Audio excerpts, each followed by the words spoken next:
ATITHI Devo Bhavaha. Guest is God. With these lines of hospitality industry in India, I wish you all Jai Hind. I, Karen Zehra, your host for the day from BHMCT's second year. On behalf of Bhikaji Cama Subharti College of Hotel Management, a constituent college of Swami Vivekanand Subharti University, Meerut, feel privileged to welcome you all in the 8th International Conference, Advanced Technologies and Innovation in Tourism and Hospitality Industry, ATITHI 2023, in collaboration with Food Safety and Drug Administration, Government of Uttar Pradesh. As per the rituals, we begin each and every program by lighting the lamp in front of Goddess Devi Saraswati. With the lighting of this lamp, may darkness be replaced by light, ignorance by knowledge, and sorrow by happiness. With this, I request Dr. Shiv Mohan Verma, Head of Institution, and all the respected dignitaries to step forward to light the lamp. Thank you very much to all the students and respected dignitaries for making the beginning enlightened. Now, I would like to extend my hearty gratitude to all the respected dignitaries of today's function. With this, I request Dr. Shiv Mohan Verma to escort the dignitaries to kindly occupy the chair on the dais. Thank you so much, respected guests. It's our culture in Subharti University to welcome our guest with a sapling as a token of love and gratitude. I would like to request Dr. Shiv Mohan Verma to present a sapling to our respected chief guest, Mr. Vineet Kumar, Assistant Commissioner Food. We are grateful for your presence among us.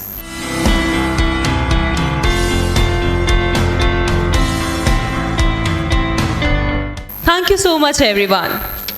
As we are officially starting the conference, so I request Dr. Shiv Mohan Verma, Head of Institution, Bhikaji Cama Subharti College of Hotel Management, to please come upon the podium for successfully opening and addressing to the gathering. Please, sir. Jai Hind, respected Vineet sir, Honorable VC sir, Sarvesh sir, and other distinguished guests, and faculty members, students, and dear participants. It is my honor to welcome you, as we all know all of you are doing good job for the hospitality and tourism industry, and you are so many peoples which are coming from across the nation, which are doing research, innovation, and all other things for the betterment of hospitality and tourism industry. Today we are organizing 8th International Conference. Continuously we are organizing international conference since last 8 years. This time we have received more than 76 papers. Out of 76 papers, 54 papers are published in ISSN proceeding with the ISSN number. This, I hope the deliberation and the discussion will be fruitful for the hospitality and tourism. Once again, I welcome on the behalf of Bhikaji Cama Hotel Management, and thank you very much. Jai. Thank you so much for the welcoming opening note. There are lots and lots of gems in Swami Vivekanand Subharti University, and now it's time to hear one among them. With a warm smile, I would like to request our Honorable Vice Chancellor Sir, Major General Dr. G.K. Thapliyal, who has over 40 years of experience in the armed forces and higher education. He has been awarded with various prestigious awards. Please, sir. All distinguished guests sitting on the dais, especially our chief guest and guest of honor, and all resource persons, representative from various universities of our country, our distinguished guests sitting on the front row, second row, and my dear students. मेरा आप सबका अभिवादन, स्वागत, and a very good morning to you all.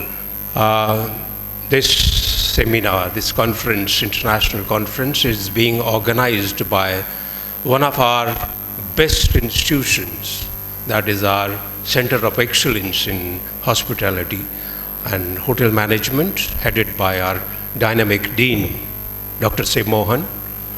He is organizing this conference, and not conference with the, because conference happens only when you all join the conference. That one department, one person cannot hold the conference unless it's shared or joined by all. So I'm sure all these visionaries, all brilliant leaders from different places, particularly in the field of tourism and hotel management and hospitality, will share their views and experiences. And definitely our students who are participating in this conference will immensely benefit by your experience. When we talk about tourism and we talk about the food, it has a great link. The food has a great association with the culture, with the psyche, with the traditions, with the region, with the everything. You can relate food with anything. And tourism definitely is a very closely associated with the food, or food is closely associated with the tourism. Now, how to attract tourists and then how to make them familiar with the different cuisines of our country.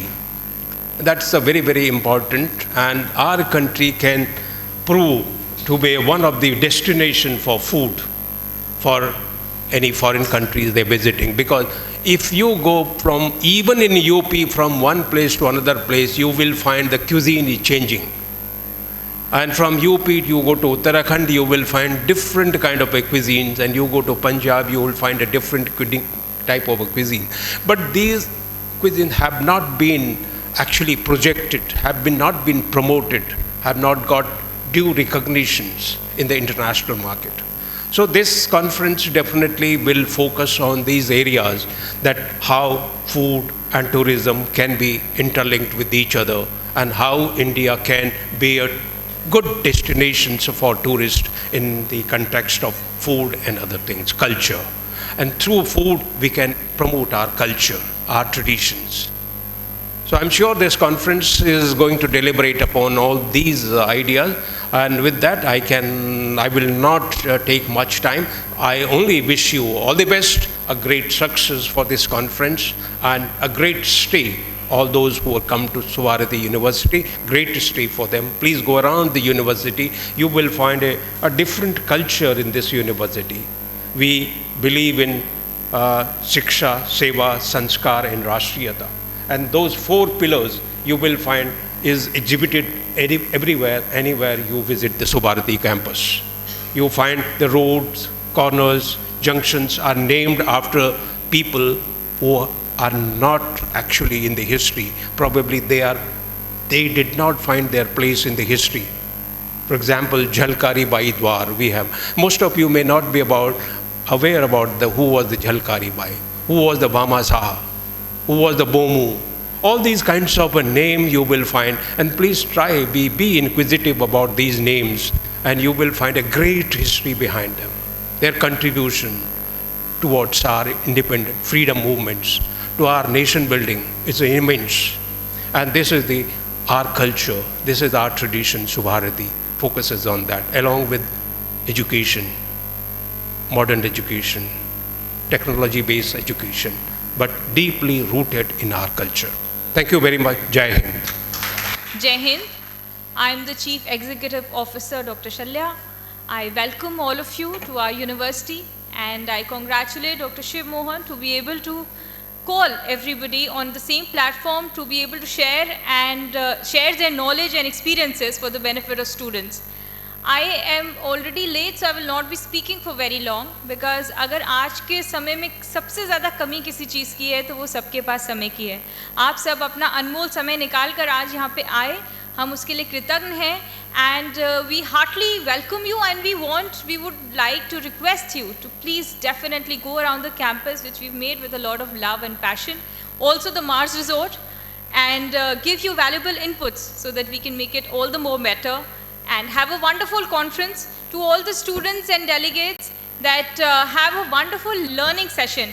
जब भी आप किसी conference को attend करें तब तक जब तक टेक होम मैसेजेस ना हो तब तक there's no point in going to a session of knowledge.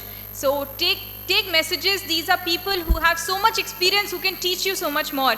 जो चीज़ किताब में नहीं मिलती वो चीज़ एक्सपीरियंस से मिलती है. जब समुद्र पार करके सीता मैया को ये देखने जाना था कि भाई सीता मैया एक्चुअली लंका में है भी कि पता चला सब कुछ कर रहे हैं और वहाँ पे सीता मैया ही ना हो और कहीं और हो, and the whole calculation has been wrong. So ये हुआ कि कौन वानर जाएगा, and सारे वहाँ पे यंग वानर खड़े थे कि भाई मैं इतने योजन दूर कूद सकता हूँ, मैं इतना कूद सकता हूँ, but nobody could decide कि क्या करना चाहिए क्या नहीं करना चाहिए. And then Jamwant with his experience intelligence was the one who guided them कि हाँ ये हनुमान है, उनको अपनी शक्ति याद नहीं है, उन्होंने हनुमान जी को उनकी शक्ति याद दिलाई और उनको बताया कि भाई आप हैं जिनमें वो कैपेबिलिटी, और हनुमान जी फट से कूद के चलेगा, and we know the rest of the story. So it is the Jamwant with his experience and intelligence. So all these people sitting here are Jamwants for you, who will be teaching you with their experiences, with their learnings, with their mistakes which they have made, and now you can learn from their mistakes. So make the best of it, have a wonderful conference, and thank you so much. Hello. Well, good morning to one and all present over here. I'm really sorry for my sore throat today, but I'll try to do the justice. Worthy Vice Chancellor of the esteemed Subharti University, Chief Guest of the Day, Commissioner Sahab, Guest of Honor Anand Sir. I'm sorry I could not recognize the name of the esteemed guests and the speakers who are present on the dais of the dais. It's my proud privilege that I'm here among all of you, and we shall be talking about research in tourism and hospitality. So basically I have tried to prepare it very short so that my young colleagues, I mean students, should get more benefit out of this. Let me congratulate the organizer Dr. Shiv Mohan for the 8th consecutive conference ATITHI 2023. I was here last year as well, and I found that the kind of work he's doing should be appreciated in tourism and hospitality sector when we talk in terms of patents as well, as he has got patent in his name as well. So today I'm talking about tourism and hospitality research in Asia, rethinking towards a better future. So what is the need to rethink? Why to rethink? The first and the foremost question that comes to our mind, that is there any need to rethink about the tourism and hospitality research in Asia, particularly if we talk about India? Yes, there is. When we look towards the West, we found that most of the researches which comes with innovation, they comes from the West, and we try to replicate those studies in our part of the world. This is the first and foremost problem, that why our researchers are not getting due credit and not have been accepted widely with the topmost journals across the world. So there is a need to rethink that, right? If we go by the statistics and if we see that Asia itself contributes to 59.76% of the total world population. There are 23 countries in the world, and Asia accounts more than 60% or approximately 60% of the world population. And our Asia Pacific region is the second most competitive region in terms of travel and tourism. If we talk about the kind of tourism products, attractions that we offer for the tourists. And this region boasts the best combination of natural and cultural resources which can be showcased as tourism and hospitality products to the rest of the globe, including the highest regional performance of the cultural resources and business travel sub-index. And my dear friend, Japan leads this overall score, and Bangladesh has had the greatest improvement in last 3 years, if we talk in terms of the tourism, right? And if we go by the statistics which have been revealed by the Asian Travel and Tourism Competitive Index, we found that in terms of the business environment which have been offered to tourism and hospitality, Hong Kong is the top scorer, whereas India has the most approved in last 5 years. In terms of human resources and labor market, Singapore is on the top, whereas Pakistan has just made his feast in that. Price competitiveness, Brunei and Darussalam are the top scorer, whereas Australia is most improved. When we talk about technology integration and information and technology readiness, again Hong Kong is top scorer and most improved is the Nepal. When it comes to the prioritization of the travel and tourism, Singapore is the top scorer and the improved one is the Mongolia. And if we talk about the culture, resources and business travel, top scorer is China, whereas we Indians have significantly marked improvement in last 4 to 5 years. So my presentation structure, I have divided the presentation into the 3 sub-points, whereas the first agenda one is the state of tourism and hospitality research in Asia. Second agenda is identifying what are the main hiccups, what are the main obstacles which hinder us for tourism and hospitality research. And third agenda is what can be the best Asian recipe to rethink about tourism and hospitality research in India. If we go by the statistics, we see this region, Central Asia, Southern Asia, West Asia, Southern, East Asia and East Asia, this is the population size and these many cities are there. When we talk about the state of the tourism and hospitality research in Asia, with a vast majority of academic theory on tourism based on the Western tourist, the Asian tourism research has been largely unacknowledged despite the rapid growth of tourism sector in the Asia-Pacific region. And the Asian region has shown drastic improvements in last 5 to 7 years in terms of the infrastructure which we have created, particularly if I talk about the Indian subcontinent. Despite increasing disposable incomes, the interconnectivity of regional globalizations, favorable business environment, single window clearance to the tourism and hospitality entities within the tenure of Honorable Narendra Modi ji, and digitalization has enabled millions of Asians to travel within and outside Asia. My dear friends, despite of all these conditions and the favorable growth and conducive growth of tourism in Asia, there has been a dearth of critical studies which showcase Indian tourism and hospitality research across the globe. And certainly the transformation in the Asian tourism sector lacks academic discourses and the global impetus in the 21st century. Now, who is leading in the tourism and hospitality research? Since the databases are there, total papers published globally from 1964 to the year 2022, because the 2023 data is still not documented, top 10 countries are total papers which have been Scopus indexed, because I have fetched this data from Scopus databases. 43,199 papers have been published in Scopus databases across the globe. And the top 10 countries are US, UK, Australia, China, Canada, Spain, Hong Kong, New Zealand, Taiwan and South Africa. We are nowhere in the top 10 tourism and hospitality research across the globe. Right? When we talk about what all journals are research have been done or the published, these are the topmost journals: Annals of Tourism Research, Tourism Management and Journal of Travel Research. So where does Asia stand for tourism and hospitality research? My dear friends, out of 48 odd countries which are there in the Asia, they have published papers in the domain of tourism, hospitality and leisure. And the total paper published since 1964 are 12,736.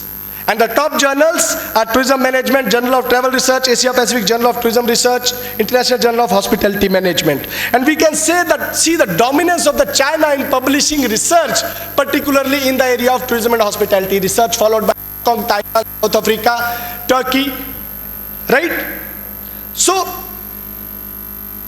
if we talk about research, leading countries include China, Hong Kong, South Korea, Taiwan, Turkey, which have more than thousands of articles to their credit. Whereas we comes under the second heading, which is the evolving countries, and we are doing reasonably good but not actually good. India, Malaysia, Israel. Whereas if we see the obscure countries which have not published at all in the research is Bhutan, Maldives, Mongolia, Kyrgyzstan, Yemen, Bahrain, Cambodia, Uzbekistan.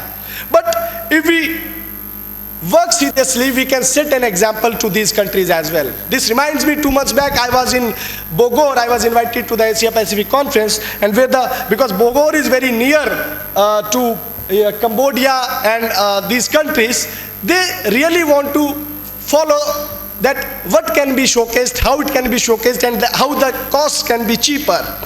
So second, what are the obstacles in tourism research? Because most of the people sitting over here, they come from academia. So what are the obstacles that hinder our growth in tourism and hospitality research? So if we see topics, we don't know what need to publish, what should be published, we don't know actually. Because when I started, I said that we are only endorsing the theories and the researches which has been done by the Western countries. That is why we lack the authenticity and genuinity of the articles or the research areas, so our papers get desk rejected.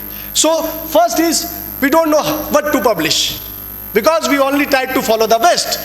But topographically, geographically, we are very different from the West. So how can the theories which have been accepted there, the areas which has been explored there in terms of research can be similar to us? We need to come out with our own problems. So there can be acceptance for those problems. Then second is topics which we care about. Obviously, what we used to learn from the West, we used to learn in the journals, we try to replicate those studies in the Indian subcontinent context. So we fail in the desk rejection. And topics, what our audience care about. There is a very fine line difference that what need to be chosen. Second is data. We don't have the data. Even the government organizations, they don't buy good databases. Countries in the West or countries in the Asia also have started buying good databases, good journal accesses to them. So until or unless we will not read good, we can't write good. The thought process somehow has been hindered. Most of the private universities also, they don't have good databases. Then access to the articles. Technology integration. We are not equipped and well versed with the latest softwares. Our research has still limited to the intention, satisfaction, perception. We don't want to move forward from there. Intention of tourists to visit, perception or satisfaction. We have not thought of beyond that. We are busy in fighting with others. And last one is very genuine. I just want to highlight this. What student wish their professor would like me when they when they got admission in PhD program or a master programs, they wish that their guide will mentor them, and will lead to a successful publication in a top tier journal. But actually what is happening, whatever has been published, we are catering in a platter to our guide. This I have been published. Mentorship is missing. I'm sorry. I am a teacher, I am a professor, but mentorship is missing. And let us genuinely accept this. Until or unless we will not accept this, no miracles are going to happen that. We need to mentor our students cautiously. Then, let us now, this is the last stage of my PPT. Let us now try to see this through the neoclassical theory of rabbit and the turtle. When we were students, when we were childs, we used to read, we used to learn from the classical theory of rabbit and turtle. But there is another version of the rabbit and turtle's neoclassical theory which I am going to showcase here. All it began, we have learned, we have been told, we have been taught that slow and steady win the race. Once rabbit and turtle, they decided to run a race. The rabbit ran very far. He saw that turtle is nowhere there. He tried to rest. He then slept. But the turtle steadily crossed the borderline and won the race. So the moral of the story is that in research, we need to have perseverance and consistency. We should be consistent with our own idea. We need to have perseverance, right? Second, we need to overcome our internal barriers. We need to identify what is our strength, what is my core strength. Rather than replicating other strength to me or imbibing the characters of others to my personality, I should look deep inside that what is my core strength and whatever I can do, right? Then quality and quantity. Of course, quality matters a lot, but the quality have to be come out from the quantity itself. More we work, more we come to know, you know. Then second, season 2. In the first season, the rabbit slept and the turtle won the race. But in the season 2, the revenge of the rabbit. Rabbit challenged once again to the turtle, let's have a race once again. So now this time, rabbit learned from his past mistakes. He did not sleep during the racing track and finally completed the race and won the title. Right? So this was taught to us.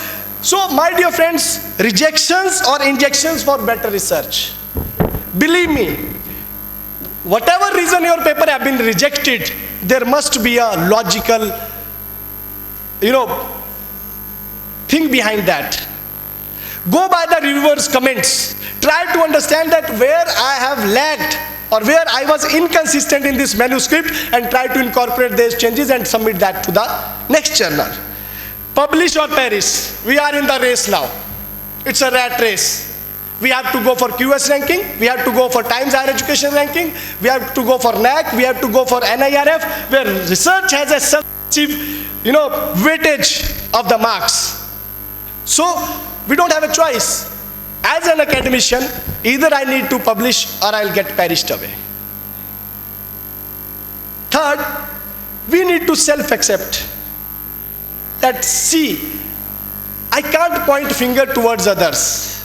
That way I'm pointing 3 fingers towards myself. We need to accept that there might be some problem, because of that I would not able to achieve that thing.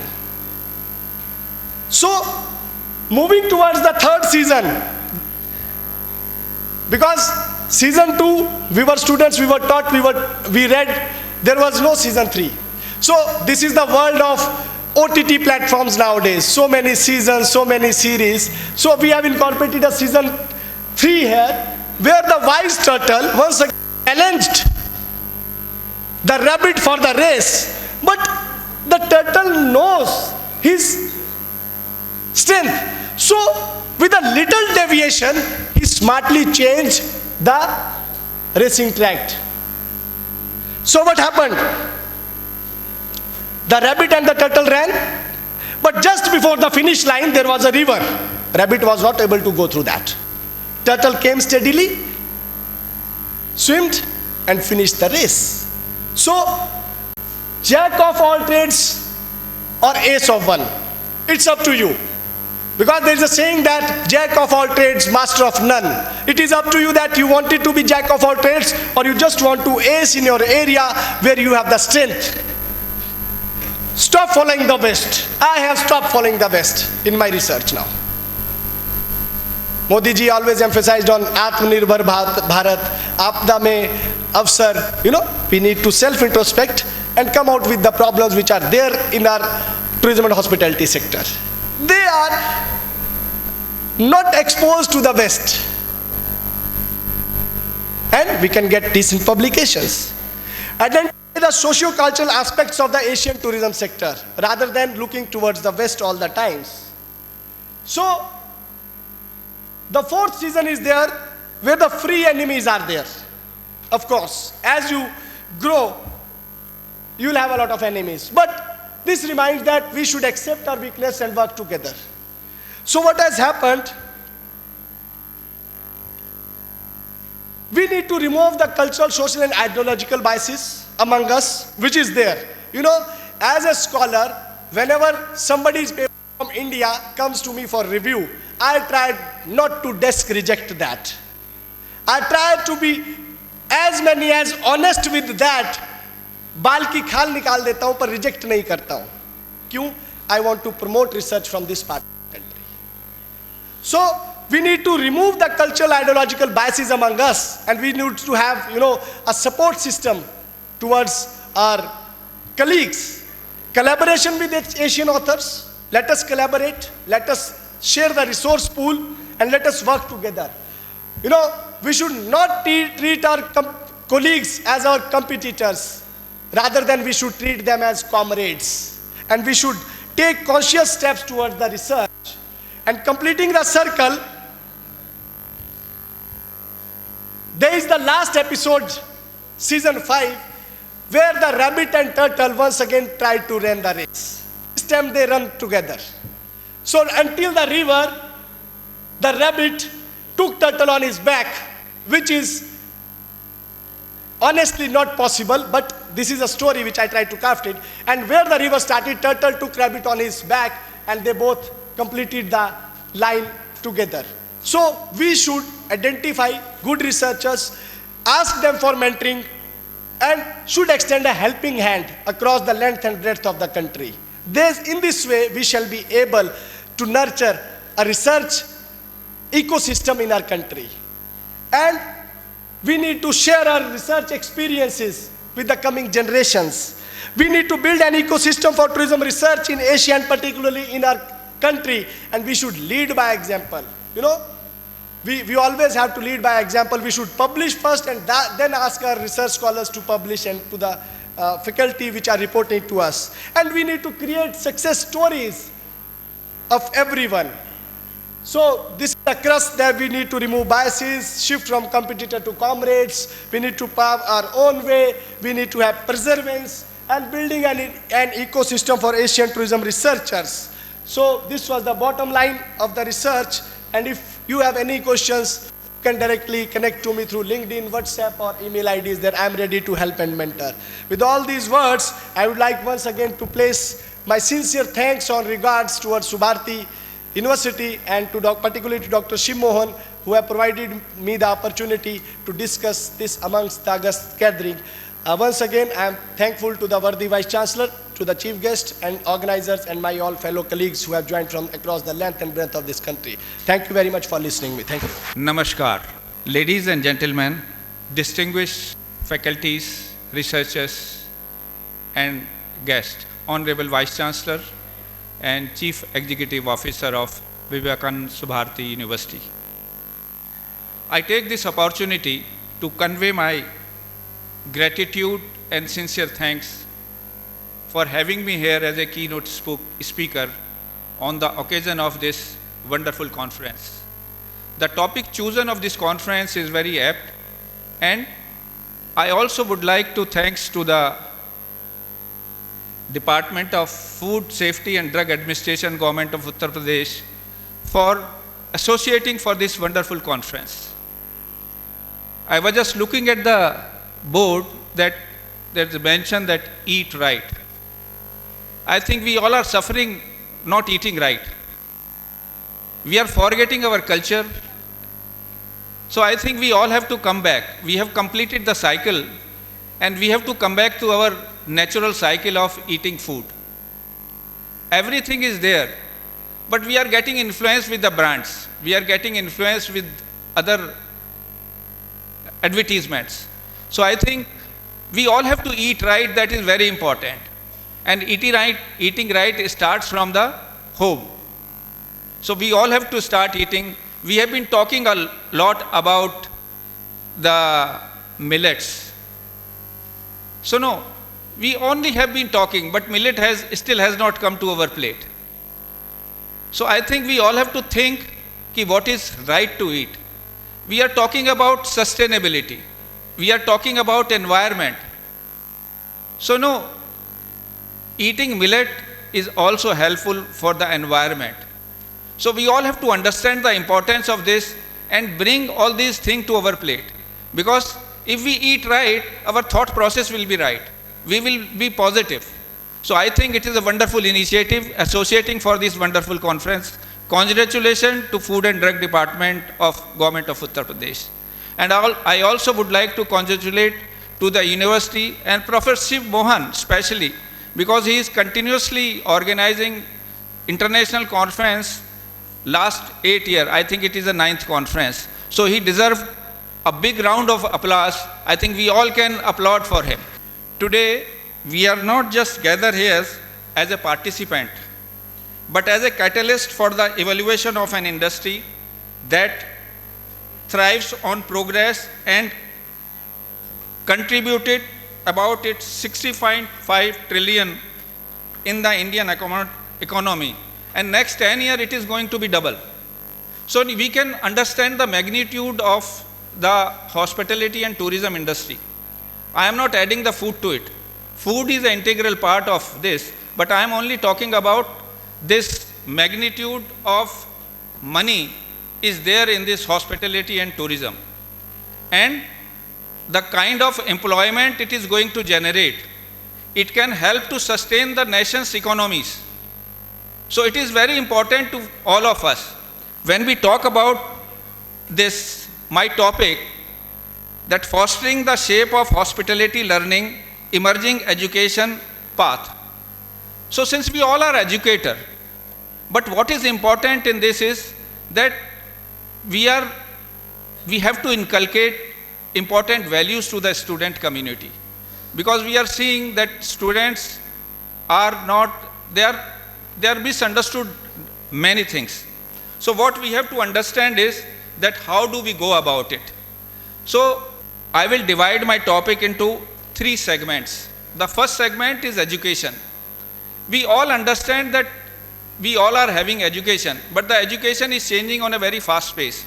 And we all understand that this education has to incline with our own industry trends also. So when we talk about especially hotel and tourism education, it is most of the skill-based and the research-based education. It is all applied education. So we all have to understand how whatever education we are extending to our student, how that can be applicable to their daily life. It is very important. So we have to understand that how that education can be implemented and what are the necessary changes we have to make in our curriculums. So it is important for us to look at the curriculums, what are the relevance of our curriculums in the current scenario. We all are talking about sustainability. Recently we had G20 summit. We all have to think that how can we make education sustainable.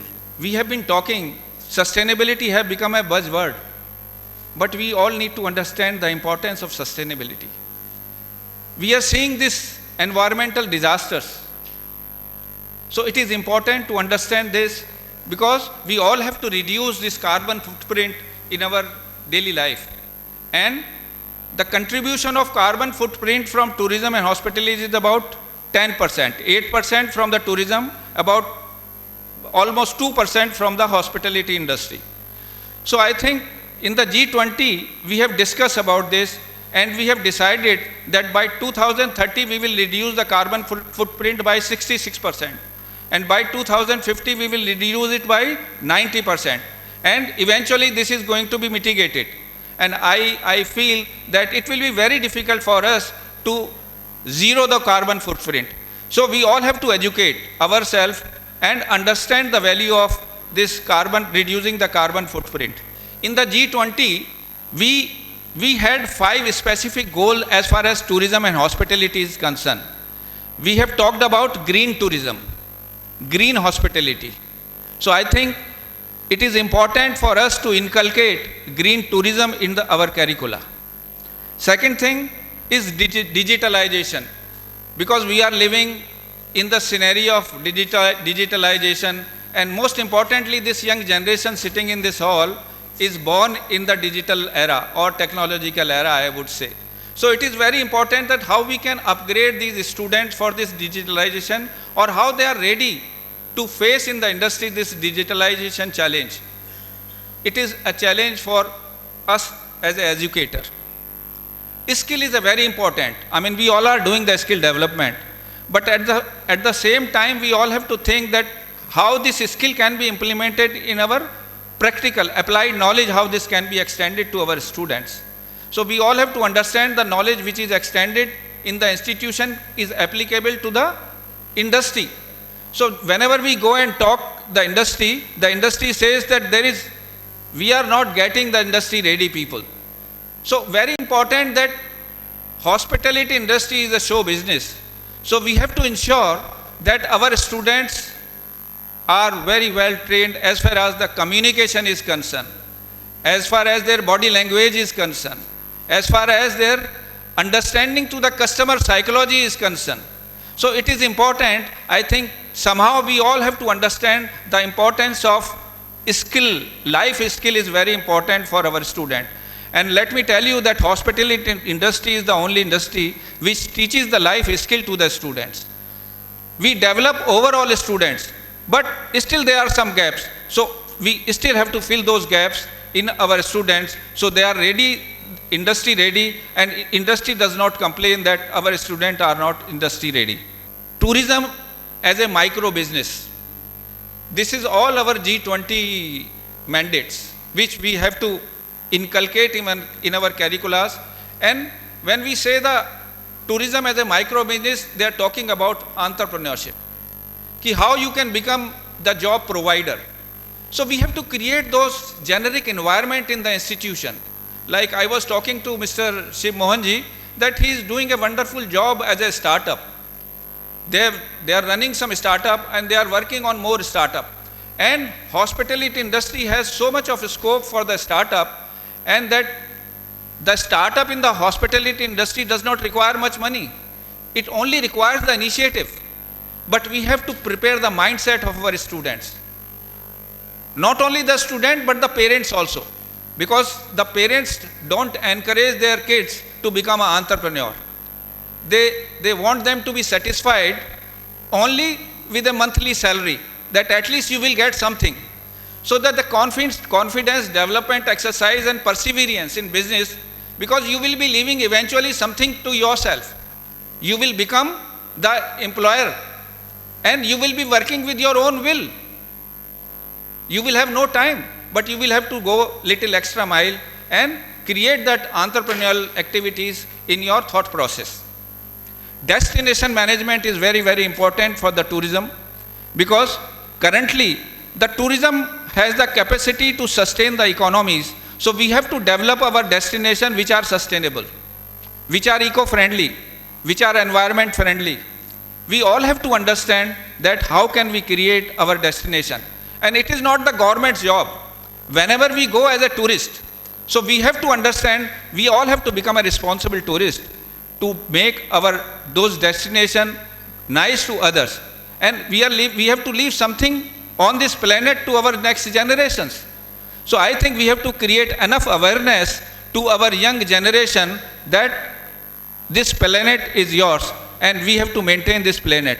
Whether it is a water, whether it is a air, or whether it is other natural resources on the planet which are useful to us. So I think we all need to take care all these resources very, very carefully. We all have to be very, very cautious in utilizing these resources. Now I come to this carbon footprint. I have just spoken that tourism is contributing about 10% of tourism and hospitality, about 10% of carbon footprint. Why are we crying for this carbon footprint? Who is responsible for it? I think if we look back, then we are responsible. I think we are responsible for it. So what we need to do is that we all have to take an individual onus. We cannot keep on looking on other people. So we have to look at our all around, that how can we help as an individual to reduce this carbon footprint. I think we all have to start from our houses. The first thing what we should do is that we have to segregate our kuda kabada at our houses, rather than putting all kuda kabada at one bin. At least we should have 2 to 3 bin in our houses and segregate. Because if we start doing segregation, it will become very easier the disposal of that this kabada to the municipality. Like today we are using a lot of single-use plastic. I think we all have to become little conscious using the single-use plastic. But this awareness has to be created in our young minds, the students sitting here. So once they become responsible, this is the automatic process, will gradually immerse to the general. So I think we have to take a call on this, reducing the carbon footprint. As you are aware, because we are hearing, and the research has proved that 1.5% of increase in temperature will eat up half of our population. So I think now we have no more time. So it is rather better, earlier we woke up, then earlier is better for this human species. We are talking about, Dr. was talking about technological integration, because nowadays we are living in technological era. So industry is no different. I mean, industry is also inculcating a lot of technology in their operations. But when we talk about hospitality and tourism, the human touch will always be there. So we should not forget that this should not eat up our own jobs. So this human touch will remain there. So somehow in our curriculums, we have to inculcate the technological integration in our curriculums and ensure that our students have a hands-on practice either in the institution or they visit the industry. Data is very, very important. Today we are living in a customer-centric environment. Customer is the king. So we have to please our customer. So we need to have all information about our customer. What is their need, what is their wants, what kind of a services they are expecting from us. Because after this COVID pandemic, the whole scenario of the industry has changed. Our customer is seeking, now hospitality is becoming, it is as far as we were clean, but now we are sanitizedly clean. We are sanitized. So we have to develop that trust, and that trust is coming back to our customer. But our young generation must be aware about how to handle in such scenarios and how to create those data. How can we utilize that data for our customer benefit?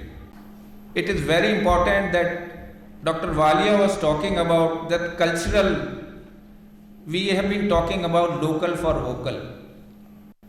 Our students should be aware that what is local and how can we become a vocal for this.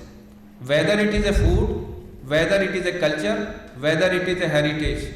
So I think we have to inculcate or we create awareness. I feel happy that in Subharti University, the names which they have given to their various buildings and various roads are on our histories. So it is important. And this Abhivadan Jai Hind is very good. It is an exercise for national integration and creating the nationality feel in the young generation, which is a good effort. Hands-on industry experience is very, very important. I really don't know how we can tie up with the industry and how we can close this gap, because they always say that academia is running other way and we are running other way. So I think we have to close this gap and we have to connect with the industry and help this young generation. And we all need to work. I mean, I think our students are going for internships. We all have to take a call. Currently, our students are going for a very long internship. It is my own personal opinion that this internship should be curtailed, because in longer internship periods, our students are, they are being really taken for granted. So I think there is no learning during their internships. So I think we all have to take a call that it's not only the hotel and tourism, but also this industry aspects should be open for other industries also. Maybe for retail, maybe for e-commerce. So our students will have better employment opportunity, because you are teaching the best life skill to the students. Our students are the best presentable students.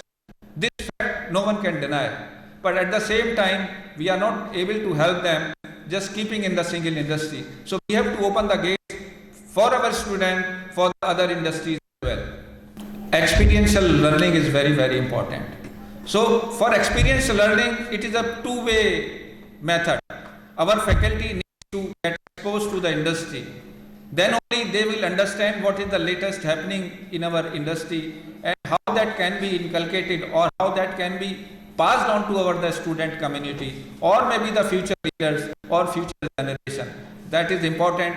I think all the head of institution has to take a call and get involved for a hands-on experience to our or hands-on exposure to our faculty. We just cannot keep on busy taking the classes for 30 hours in a week. So they need to have some time and get that exposure. We really have to look after them. Then only we can pave a good leadership quality, or mentor and mentee concept has to be maintained. Continuous adaptation to industry trends and technology will likely be crucial for staying competitive in the evolving landscape of hospitality and tourism. We all have been talking about the multi-skilling will going to remain. I think our students have to be ready. Everyone has to become a marketeer. Everyone has to sell themselves. So they all have to be good in selling themselves, whether the chef, whether the manager, or anybody in the organization working, because they have to start selling themselves. They have to start presenting themselves, because today's guest, today's customer, they are hoping that they get the personalized services. So it is important for our young generation to understand that how they can bridge this gap of personalized experience. So today hospitality and tourism is all about experience. I think we all have been talking, but COVID has taught us the hybrid learning. But I think we still have to go with it. We have to have both the combination of hybrid and remote learning in our curriculums. Recently I was just going through, this NEP, we all have heard a lot about it. This NEP has really changing the landscape. So I think we all have to utilize NEP in a positive way. How can be it utilized? I think we still have to think, and how better it can be implemented for the benefit of the student community. We still have to chalk out the roadmap for the better implementation of this. Thought is very good, but implementation is a challenge. I think we all have to mitigate and do brainstorming to meet this challenge. I was 2 days before, I was just going some news of UGC that they are going to inculcate these short courses of skills in the higher education as well.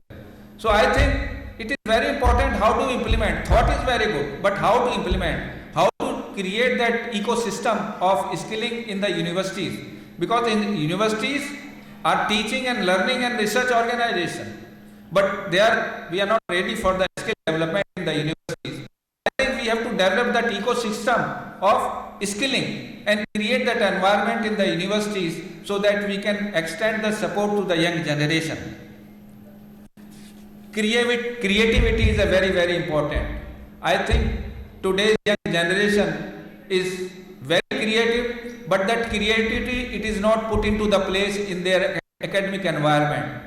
So I think the young generation has to think how they can utilize this creativity for their own betterment. We have to talk about the inclusivity in our curriculum, which is very, very important for all of us. And I think one thing is very important. In our time, we used to study the moral science and behavioral science, but which is missing in today's educational environment. So it is important that we have to add some kind of a behavioral science or moral science in our education system. So it is important, let's see how we can incorporate or how we can create that immersive environment where moral and ethics or values are inculcated. Like Jai Hind or creating the national program or national integrity is a very good initiative by Subharti Vivekananda University. We have to ensure the relevance. And I will also like to speak about the continuous assessment and evaluation of our students. We all keep on complaining that students are not coming to the class because the students are busy with the Google group. So unless the faculty gives something extra to the student to come to the class which is not available on the Google, then the class will be filled. And over a period of time, I think the classroom teaching will become a tutorial teaching. I think we have to be ready in next 5 to 10 years. So the classroom will remain as a tutorials. The student will be learning with the experience. So I think we have to be ready with this education system, which we have to accept, and our faculty fraternity has to be ready for that.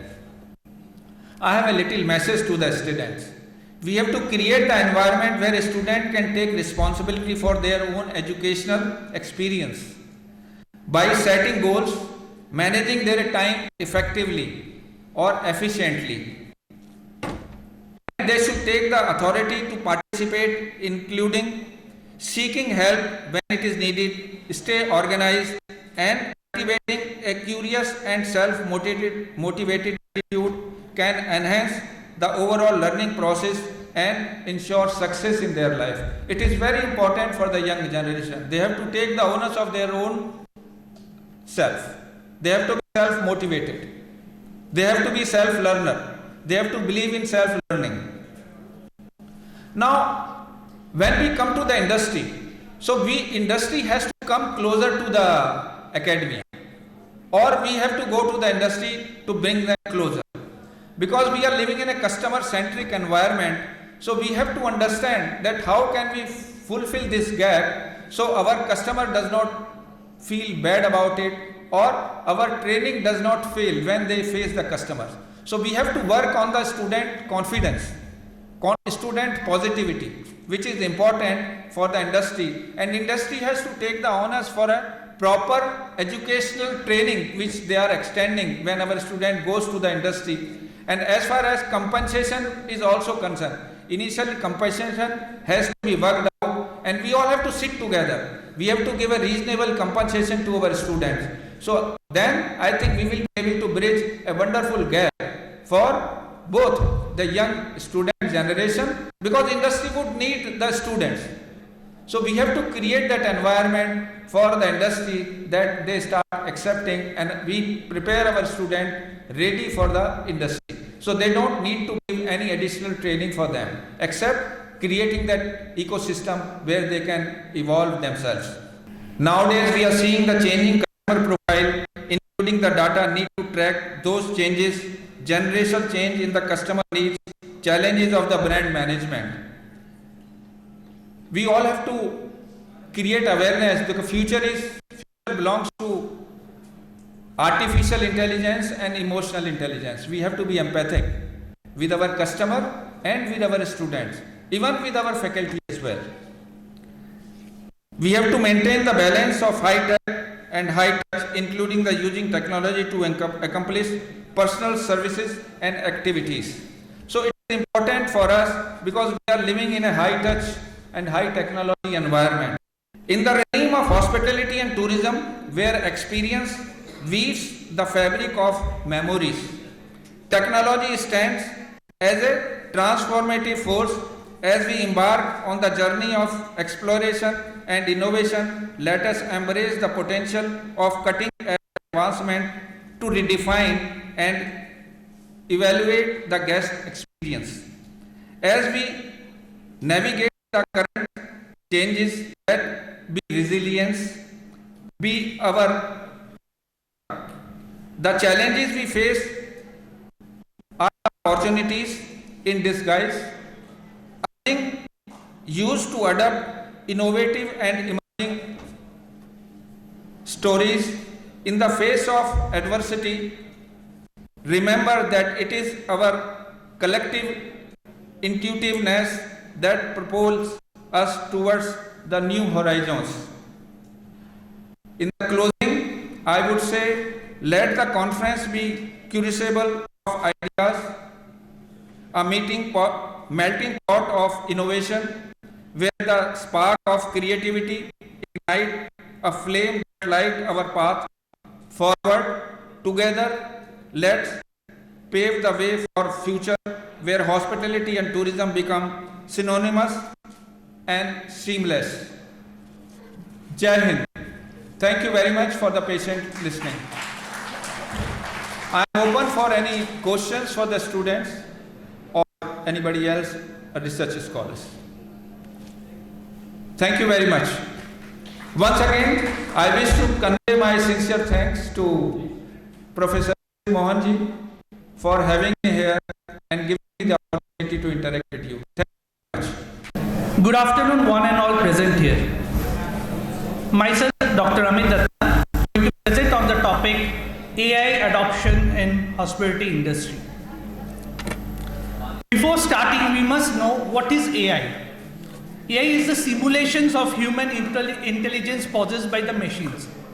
We all use technology. Now the technology which can sense humans' essence, or they can feel or understand what the human required and then act accordingly, will be artificial intelligence. Now artificial intelligence is the buzzword now. In the hospitality industry is adopting artificial intelligence. Being a failures or a hospitality profession, we are not the person who is going to create artificial intelligence. Scientists are going to create it. But in the hospitality professions, we must know how to implement and adopt artificial intelligence. Being a conference, I would like to take a survey among the students.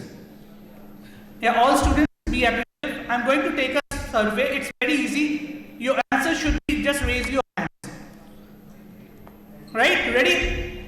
All students?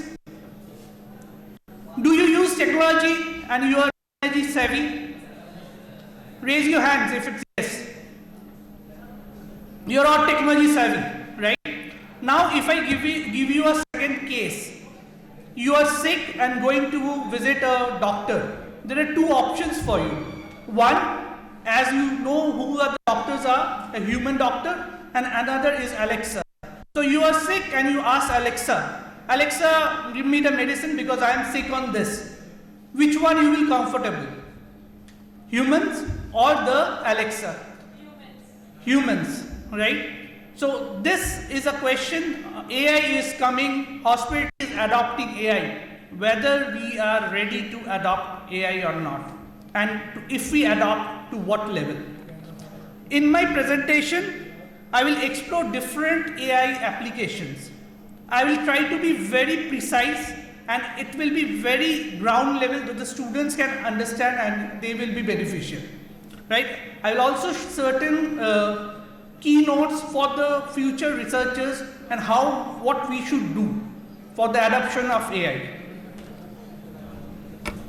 Now if we take AI, if it's a triangle, right? The triangle has three parts.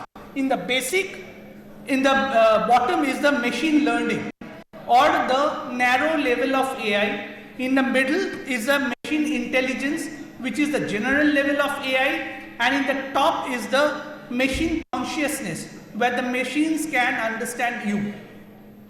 Right? In these three levels, we'll discuss the three levels of AI and then we will know what we should do. Now the narrow AI. It's a self-service kiosk, HM related software, what is applicable in the hotel industry, different softwares which help us in easing our operations, and the self-check-in and check-out kiosk. You have seen in the airport, you do your self-check-in. Now in hotels also, you can do certain self-check-in. So these all comes under narrow level of AI adoption. The general level of AI adoption, the mid category is the machine intelligence, where the machine has the intelligence to understand your requirement and give you certain work or your feedback which will help you in understanding. For example, you are all used to chatbots nowadays. You do somewhere, you go any software applications, you want to do chatbots are there and they give you a lot of answers. Then the smart rooms. Now the rooms you go, your phone will have applications, it will be given to you by the front desk. With that phone you can go inside your room and there will be Alexa. You tell Alexa you need the lights on, they will do the lights on. Alexa make it dim, they will do it dim. Right? Smartphone apps for the keys. There's no more keys. Your phone will act as it will have an app in the hotels. You can do check-in, check-out.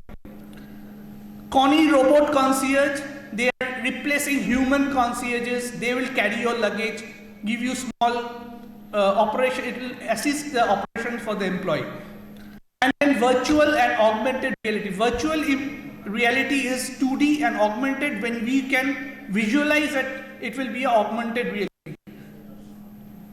Now let's show you a small few videos which will help you in understanding what I mean. Now the top level is the super AI applications. In the super level AI applications, the machines will understand and react to your stimuli. These are all prototypes and on process, right? It is not developed and it's on process. And people are creating where the AI will understand human perceptions. The rooms will be such that they will create smart walls, and they will decide your color of the room according to the panel, your mood, and they can understand your sentiments and react accordingly. Now, what are the benefits and challenges in or limitations of AI? Benefits, we already know that AI will enhance human experiences or customer experiences. It will increase efficiency, it will reduce cost, give more customer satisfaction and personalized experiences. But challenges is that your data may be leaked, whatever it's, because it's all data.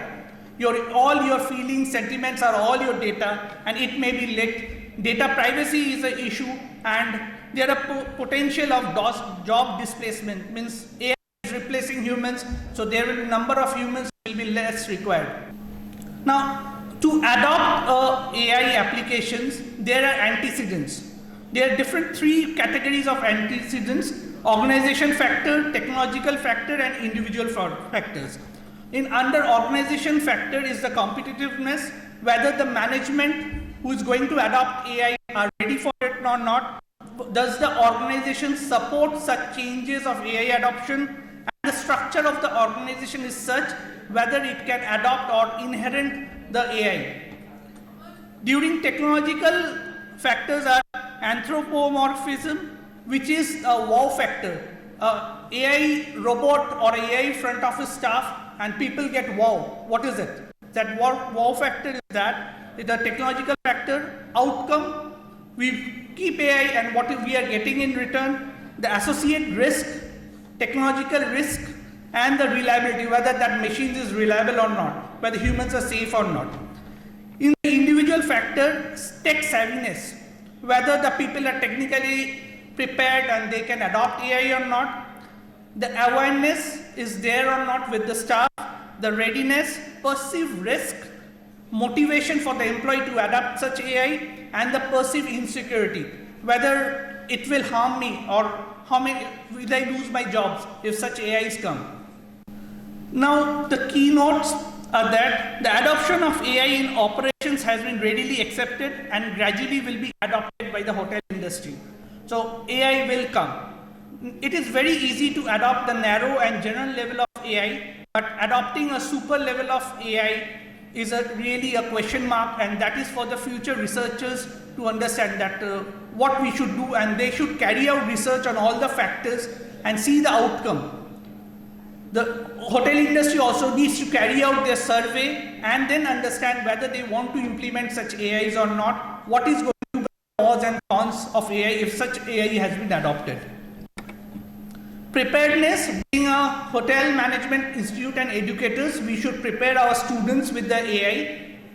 Now with the new NEP coming and the 4th year being with the research base, the student must know machine learnings. The applications of machine learning the student must know. Even if not there in your institute, you should go for some online education and be prepared for the next years to come.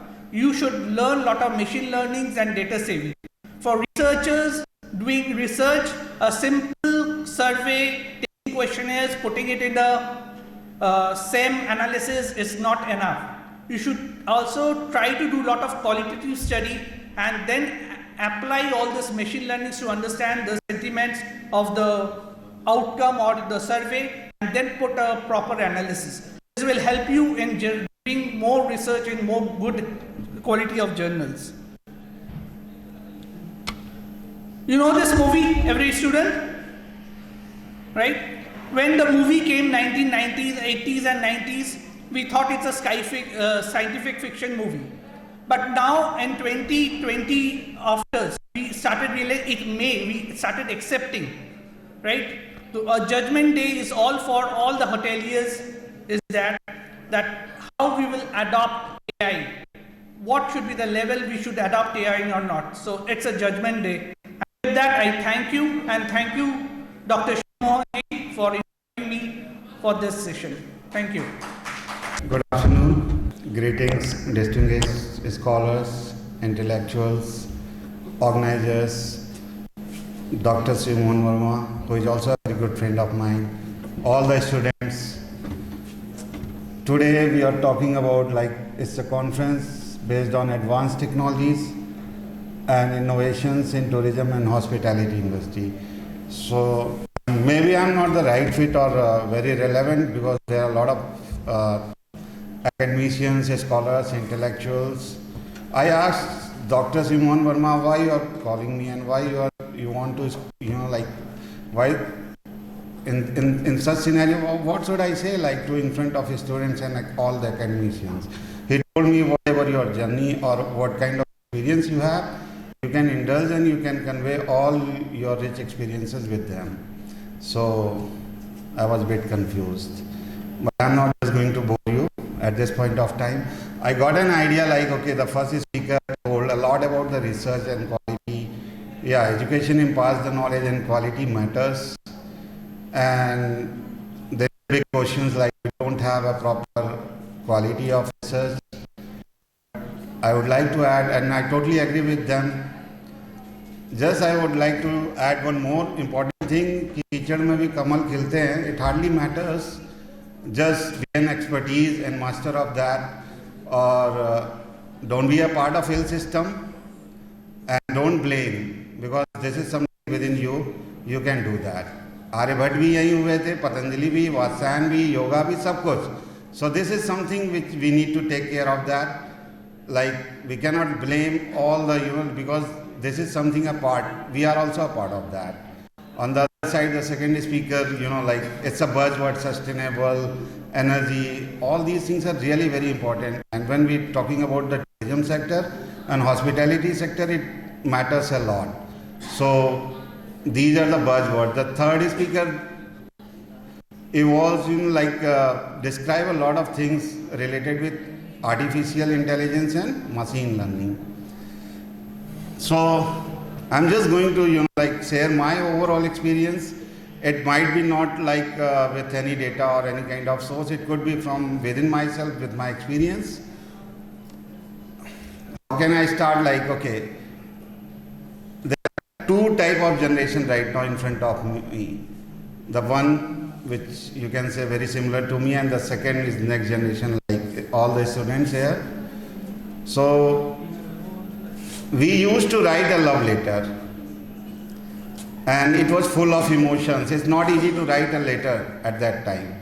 It was a proper kind of research, took a lot of time, full of emotions, and then we send it to loved one. And then we wait, for the response. It could be a really exciting things. But nowadays it's very easy to send in some sort of WhatsApp messages or anything. And it's really very fast. So what's the difference? What's the difference? It might be an experience, or it might be a feeling, emotions, excitement. It could be anything. But you people the students, those who are from the next generation, basically you cannot judge it. Why is it so? Because you are not a part of that era. We are we used to saw a lot of things which are still there.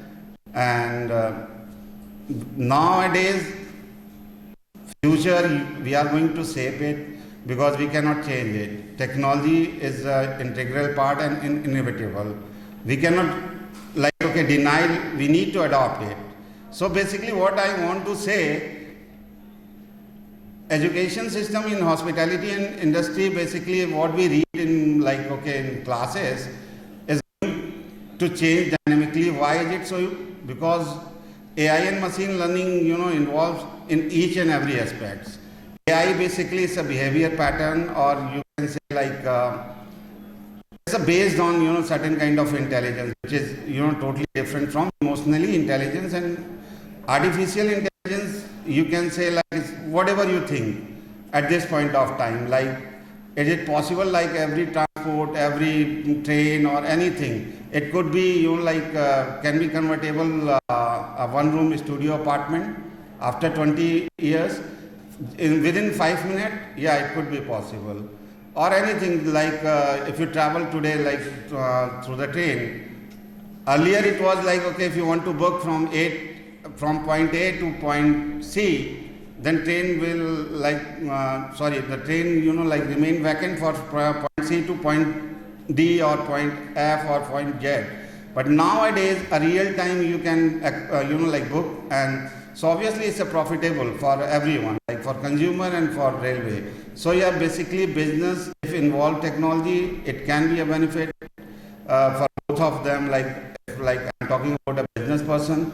If business person properly utilize the technology, artificial intelligence, machine learning, it will save the future and it will give the better profit also.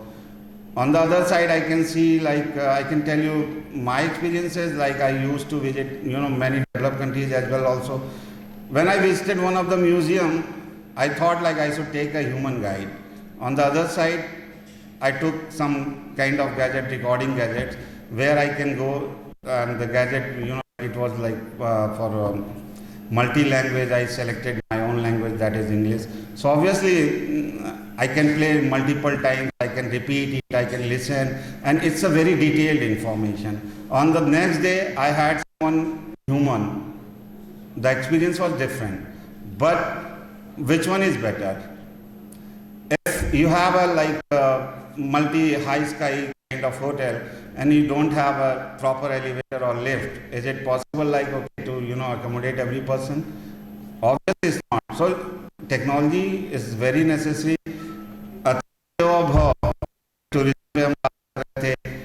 But India की psychology और India का population बहुत ज़्यादा है. Europeans में obviously या developed countries में वहाँ पे थोड़ा सा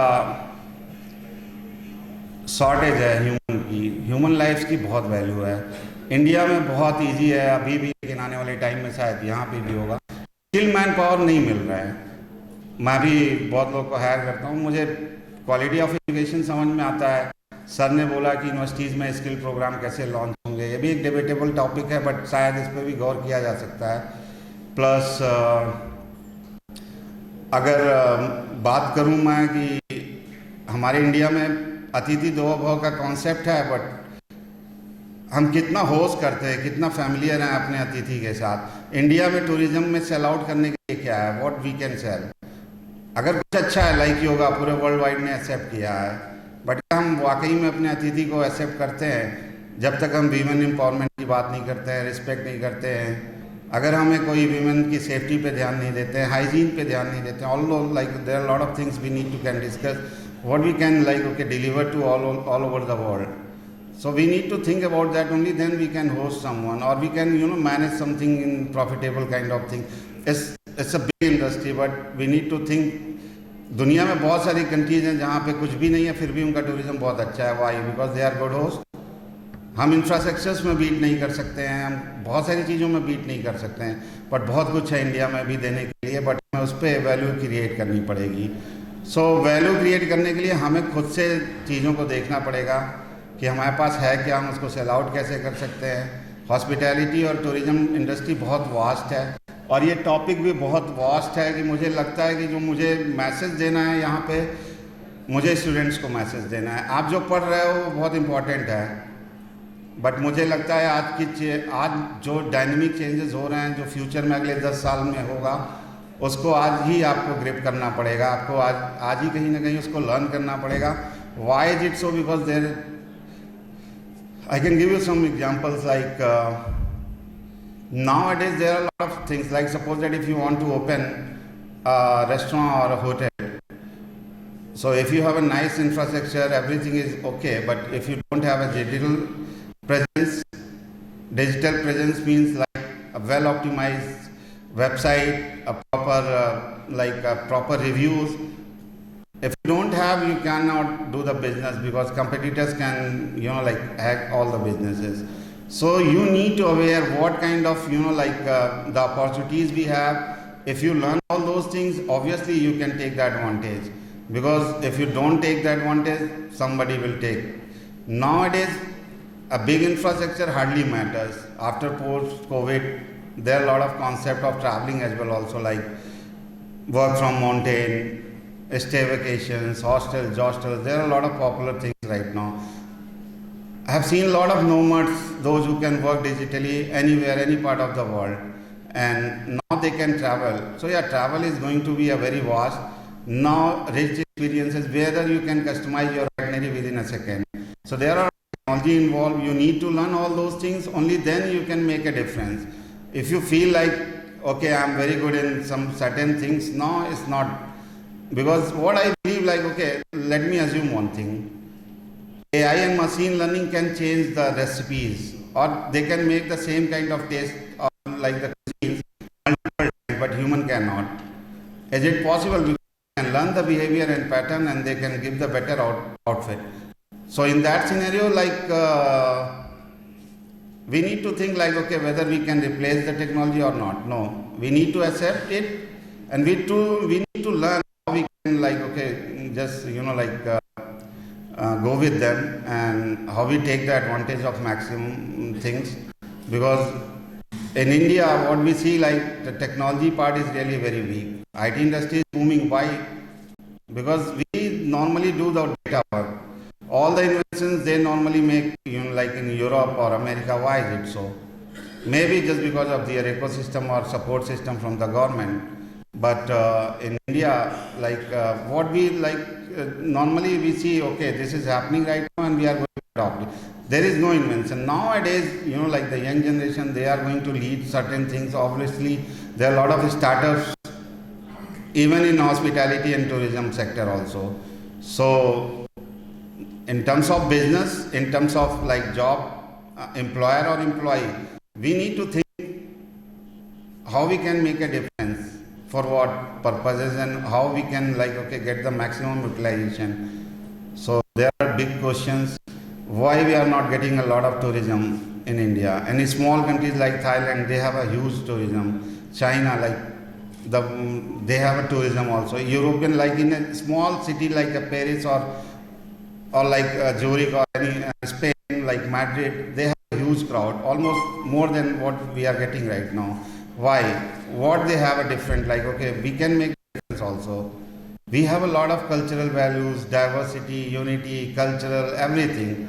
But we don't believe, we always speak in English, but the Europeans don't speak English. Japanese, Chinese, they're proud, like, okay, they speak their own native language. English is very good because after globalization, like, okay, it's one of the largest speaking language. But this is, like, we are just going to use it for our own profit. But Hindi is really a very Rashtra Bhasha. We need to be proud of that. There is no shame of speaking Hindi because Hindi ही से ही हम लोग की उत्पत्ति हुई है. English तो हम business के लिए करते हैं. अतिथि देवो भव मानते हैं, बट हॉस्पिटैलिटी में बिजनेस कर रहे हैं, राइट? अतिथि को बिजनेस के से जोड़ के हम उसको देव ना बना के, मुझे लगता है, हो सकता है इससे डिफरेंट ऑफ ओपिनियन. हमें आज के टाइम पे गेस्ट इज गॉड को थोड़ा सा रिप्लेस करके ये सोचना चाहिए, गेस्ट की एक्सपेक्टेशंस क्या है, कुछ वैल्यू क्रिएट करते हैं, उनकी एक्सपेक्टेशंस को फुलफिल करते हैं, उनको प्लीज़ करने की बजाय उनको सेटिस्फाई करने में ज़्यादा कोशिश करते हैं. शायद उससे हमें थोड़ा सा ज़्यादा अच्छा कह सकते हो, उनको सेटिस्फैक्शन गेस्ट को भी होगा और हमें भी होगा.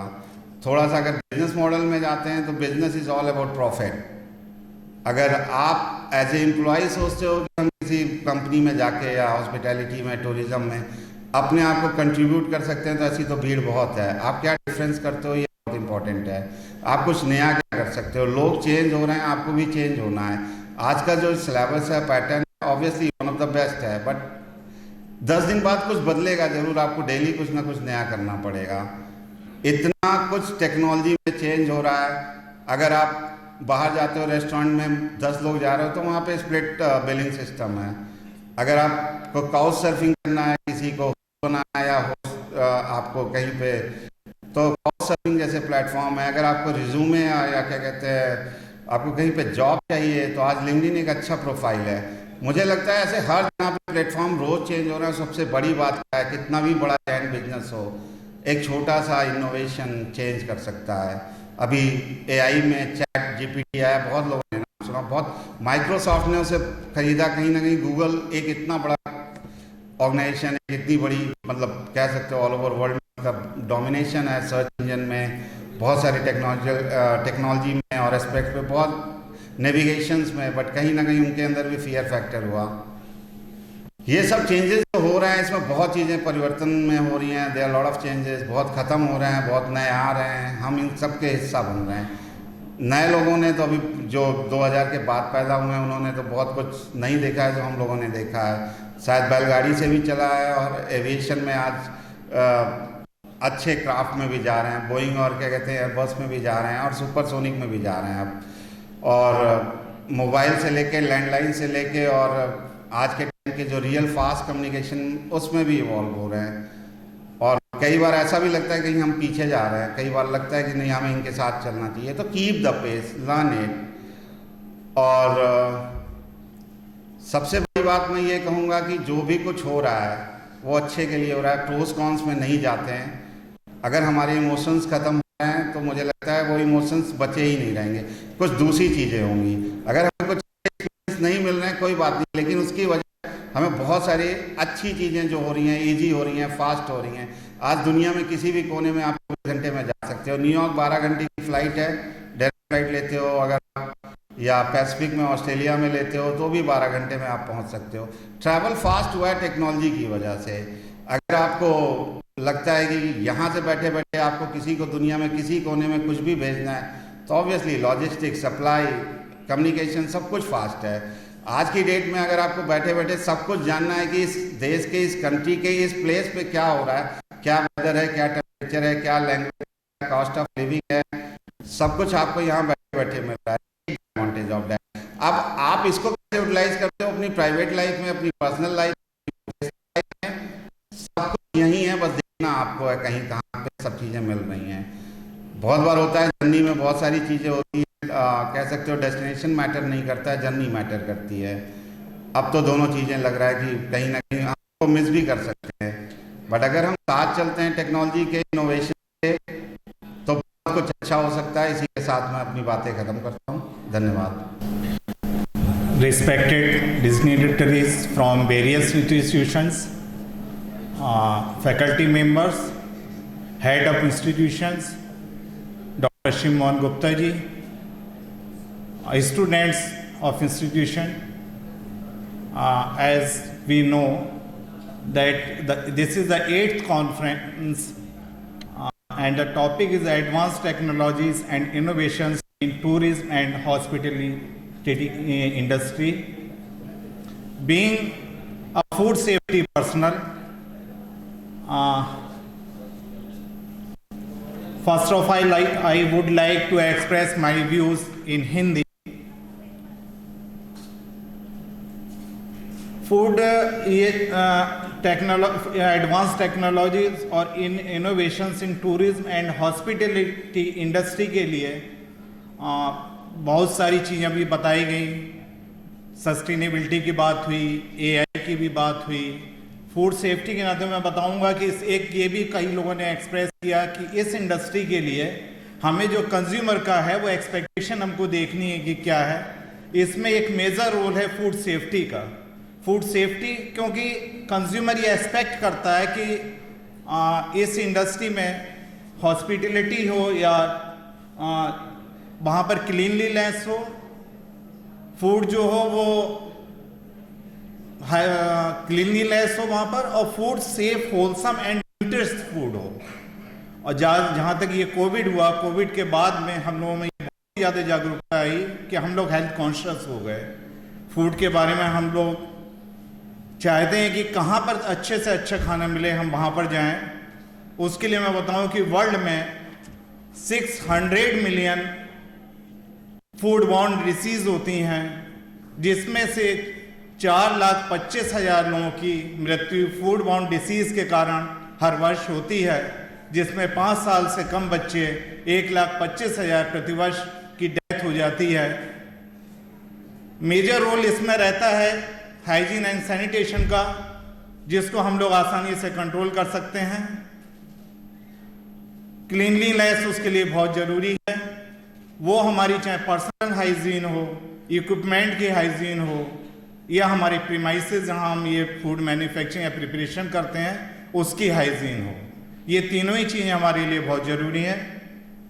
दूसरा है कि इक्विपमेंट, और इसमें भी हमने देखा कि टेम्परेचर, ह्यूमिडिटी, इस सब का बहुत बड़ा रोल रहता है जो फूड बॉर्न डिसीज होती हैं। क्योंकि टेम्परेचर, डॉक्टर सिंह बता रहे थे कि अगर 5 डिग्री टेम्परेचर बढ़ गया तो पॉपुलेशन बहुत कम रह जाएगी। मैं बताता हूँ कि टेम्परेचर का थोड़ा सा भी वेरिएशन हो गया तो माइक्रो ऑर्गेनिज्म जो हैं, जो स्पाइलेस करते हैं फूड को, वो बहुत तेजी से ग्रोथ करते हैं और उनकी मल्टीपल ग्रोथ होती है। तो उनका एक बहुत ही वाइटल रोल है टेम्परेचर का और ह्यूमिडिटी का।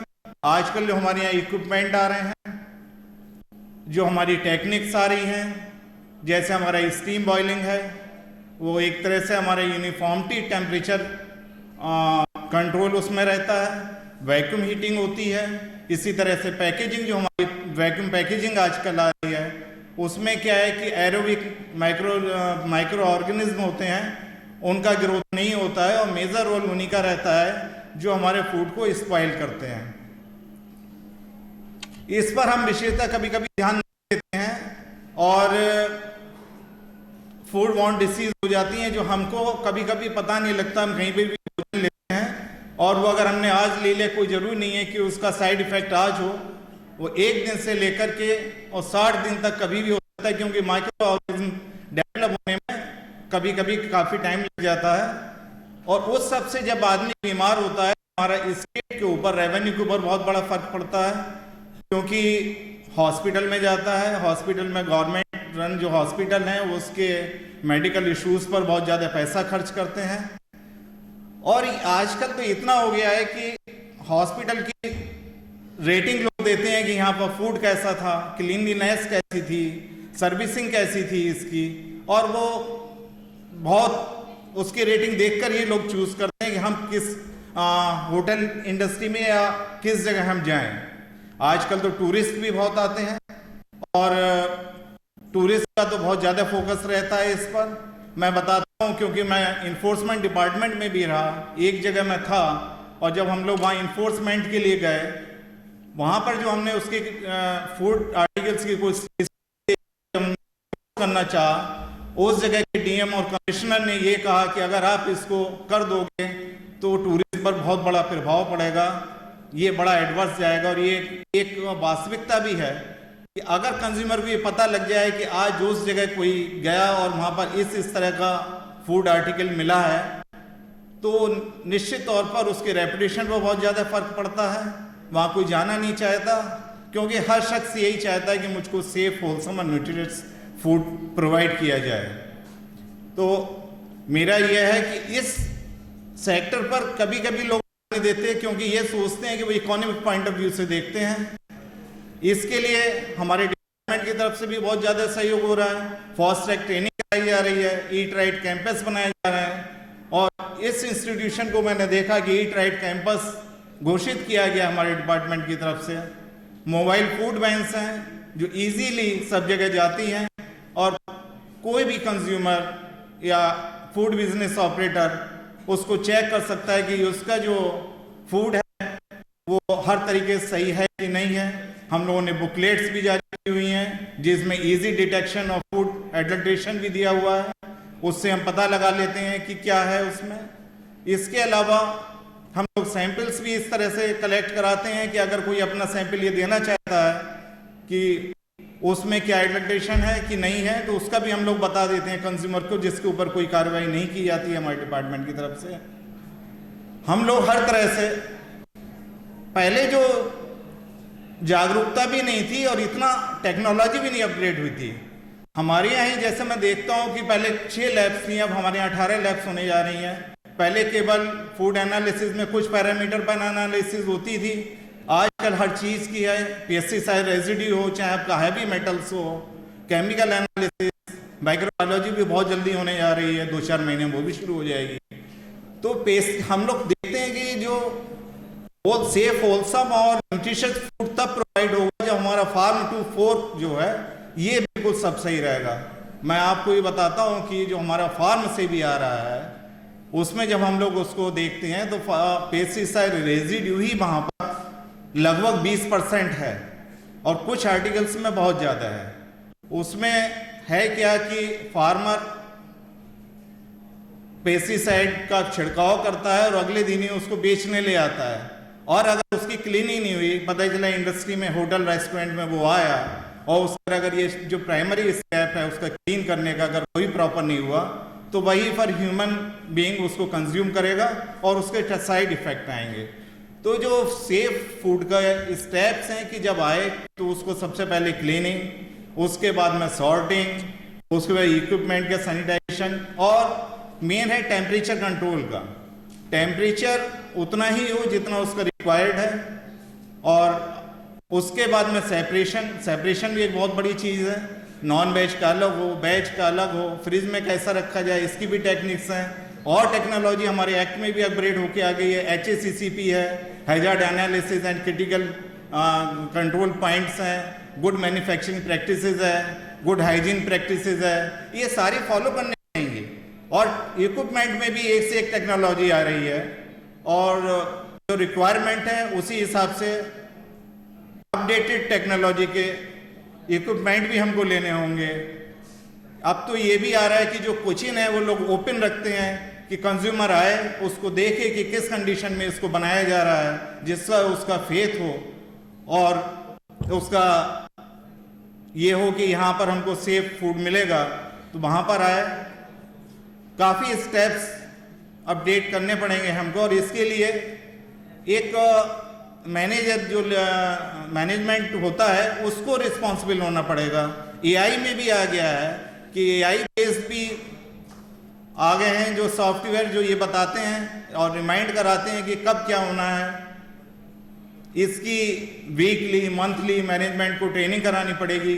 हमारे यहाँ भी FBO की ट्रेनिंग होती है, फूड सेफ्टी सुपरवाइजर एक होना चाहिए हर हॉस्पिटलिटी प्रोवाइड कराने वाले प्रतिष्ठान में, वो सब होना चाहिए।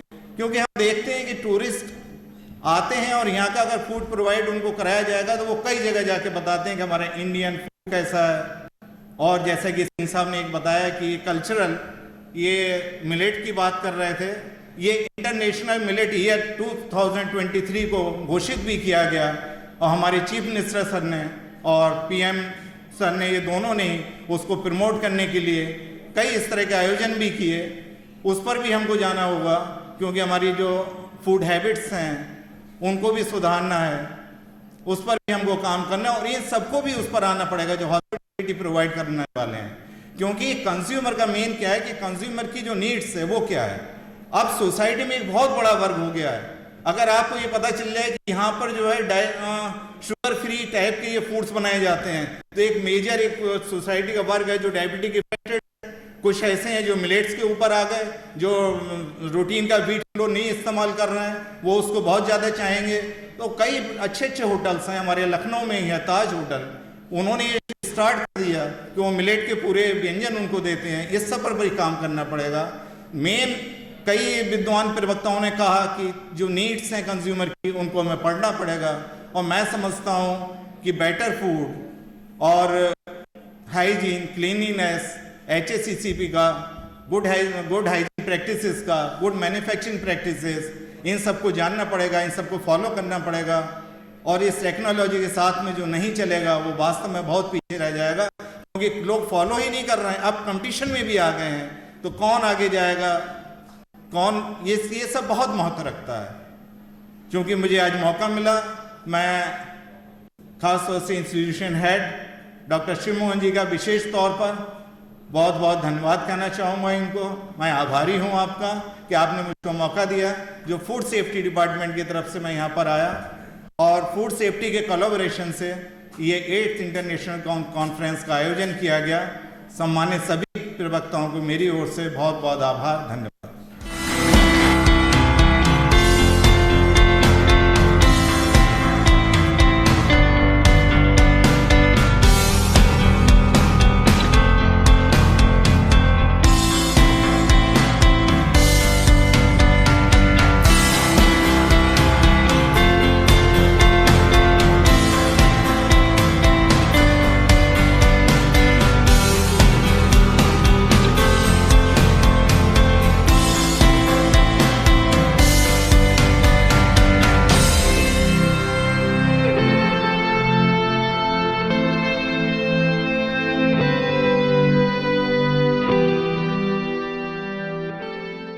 respected dignitaries, senior colleagues from different academic institutions of our country, research scholars, and dear students. It is indeed a matter of great pleasure to be the part of this 8th International Conference organized by the Subharti University. Of course, such events and conferences are playing a very pivotal role in providing us a platform where we discuss and disseminate the information and discuss the various problems and issues which are pertaining to the tourism sector. Talking about our own country, which is bestowed with innumerable natural resources and rich cultural heritage, has vast potential as it is spread over a huge geographical area. And of course, tourism can play a very important role in the socio-economic development of our country. But unfortunately, because of the various reasons which my respected colleagues have discussed during their presentation and during their speech, that because of unplanned tourism development, we had not succeeded so far to project our country as a primary tourist destination. That is why when we go through the statistical data provided by Ministry of Tourism, Government of India, or at international level by United Nations World Tourism Organization, that although we have ample resources, we have cultural biodiversity, we have cultural diversity, we have religious diversity, we have lingual diversity, we have archaeological and historical sites, we are having a huge geographical area in the foothills of Himalayas, which is the habitation of more than 50% of the flora and fauna of the world, and have a huge coastal area. But despite that, we had not succeeded so far to have a very good share in the inbound tourism when we talk about the international tourism. Although making a comparison, especially prior to COVID, which has given the serious setback to our tourism industry, the data witnesses that the number of outbound tourism is more than that of what is called the inbound tourism. And the countries which are smaller than the state like Uttar Pradesh or smaller than Goa, they are performing much better. So what is the reason? Such conferences, such seminars and such symposiums which are providing a platform to the tourism academicians and tourism practitioners provide us a platform to discuss and deliberate these issues. The unfortunate part is that we have a lot of political and bureaucratic interference and we are not going the way we are supposed to. We teach research, we teach marketing, we teach planning, but when it comes to our tourism sector, which is a very promising sector, we had never done the planning on the basis of what is demand and what is supposed to be supply. My dear friend, Dr. Sandeep Walia was talking about the scenario of tourism research in our country. You know, when we are bestowed with innumerable natural resources and rich cultural heritage, I don't think there is any other promising sector which can play an important role in the economic development as is the case with tourism. But the biggest tragedy in our country is that the planning, the development is not on the basis of the exact research. The data which is available regarding the measurement of the tourists have so many problems. I had served Ministry of Tourism, Government of India and then Ministry of Tourism, Government of J&K for about a decade. And I could say with authority that the basic obstacle in the development in this part of the world is the lack of human resource, the lack of proper management.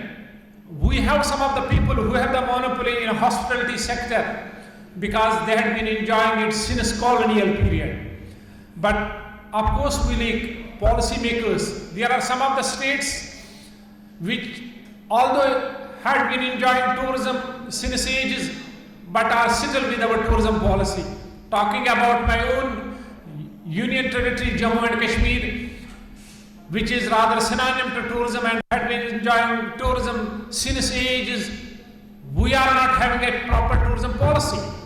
So the states which are in the foothills of Himalayas have a fragile ecology and environment, and if we are not going in a proper way, you know how detrimental the unplanned tourism development can be.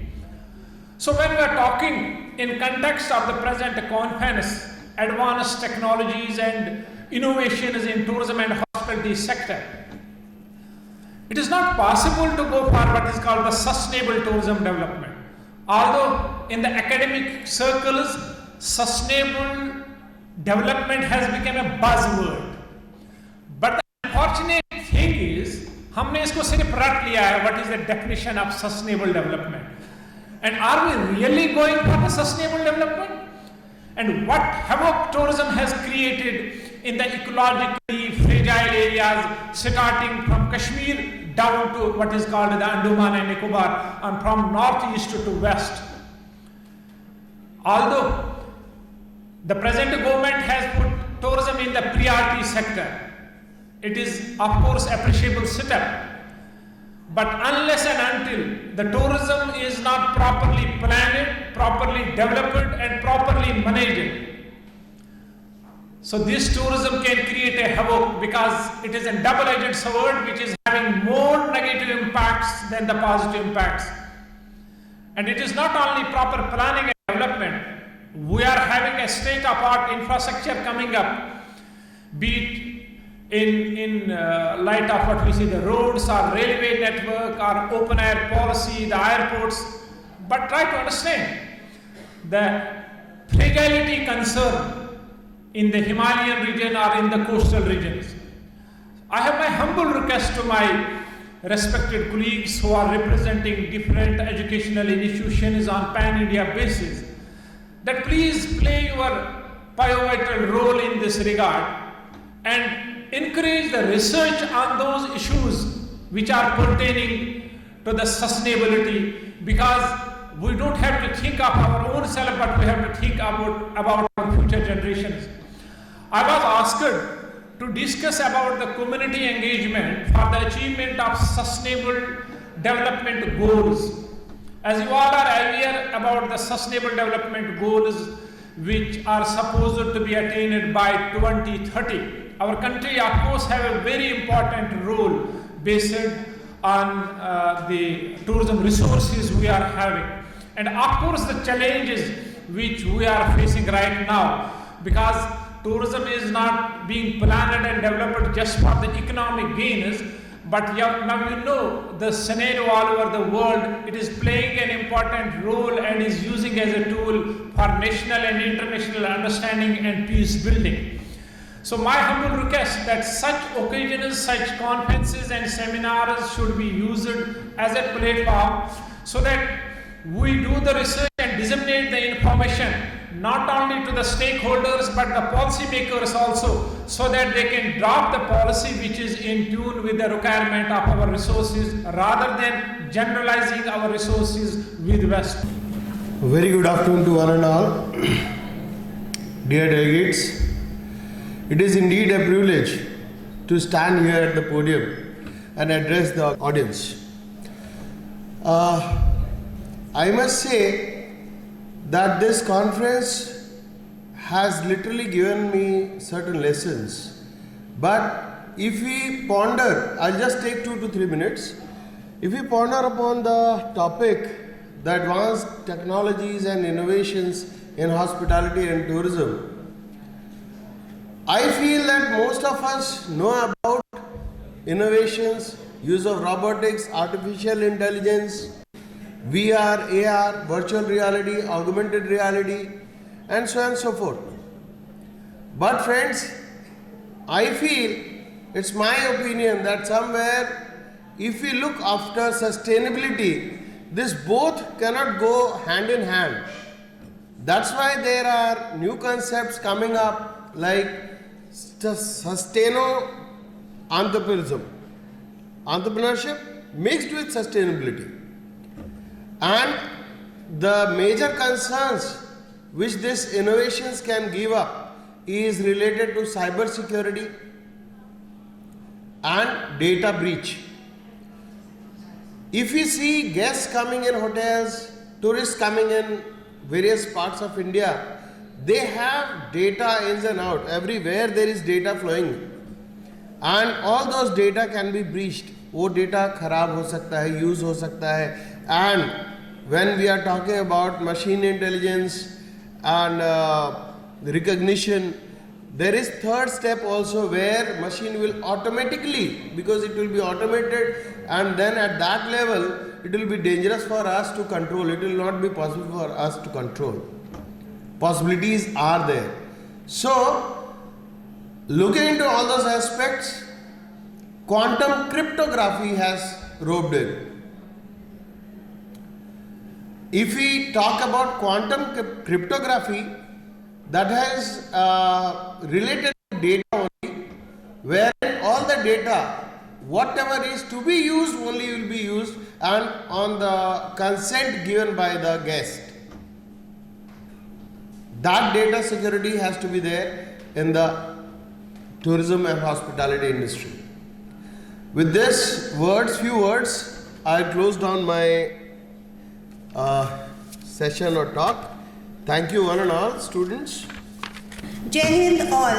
I, Garima Jain, Assistant Professor, Bhikaji Cama, Subharti College of Hotel Management, feel privileged to propose the vote of thanks on this memorable occasion.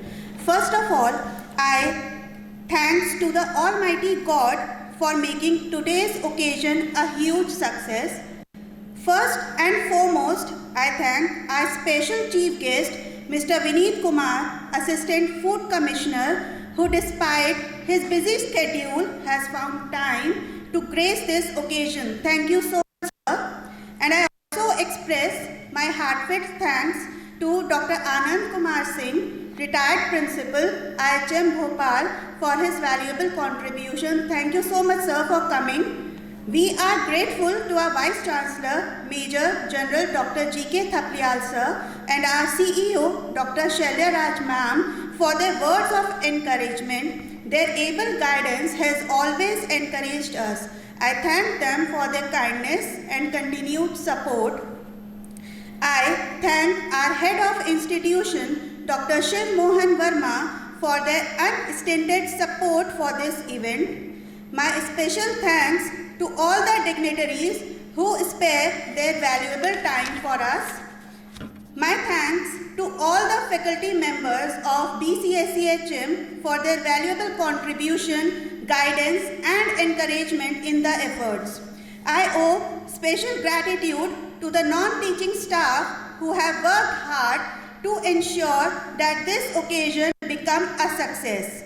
I thank all the distinguished invitees present here for accepting our invitation. I thank the members of the media for evincing interest in covering the event and all good hearts who work behind the screen. Last but not the least, I thank our host Karen Zera for the day and all other students for their cooperation in making this function a resounding success. Finally, I leave this inspiring quote by Martin Luther King: "An individual has not started living until he rises above the confines of his individualistic concerns to the broader concerns of all humanity." Thank you everyone. Jai Hind.